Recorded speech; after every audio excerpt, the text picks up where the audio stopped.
wir das mal so abschließen. Es gibt einige, die dumm, es gibt einige, die es mehrfach probiert haben. Justin Kirting gehört zur letzteren Kategorie. Und Usain Bolt, ja, er ist vielleicht tatsächlich irgendwie von einem anderen Stern. Das ist toll, wenn man in Jamaika ist, in Kingston gibt es im Stadion vorne eine Statue, gehört Don Quarry.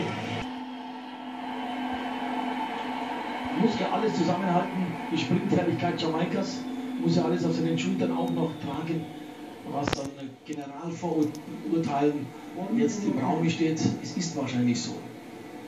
Die jamaikanischen Überflieger greifen hier zu viert an, massiv zu viert an, gegen Gatlin, gegen Rogers. Ob die Britin und der Franzose eine Rolle spielen können, auch das muss man sehen. Usain Bolt ist auf der Bahn 5. Hat schon als Jugendlicher, als Junior alle Rekorde gebrochen, die es nur gibt.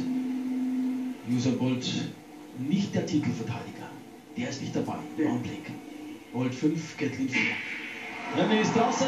Der Startverbot war nicht eben ideal, aber der wird noch kommen. Gatlin ist sehr, sehr schnell. Da kommt Christopher Metri, macht einen guten Eindruck. Usain Bolt gewinnt die 100 Meter in 9,78 Sekunden. Er musste viel Arbeit verrichten auf diese tun, als er vielleicht die manchen Rennen tun musste, Usain Bolt.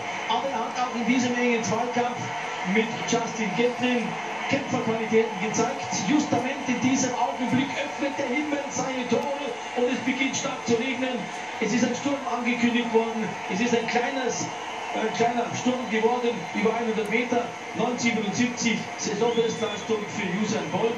Zweiter Platz wird das für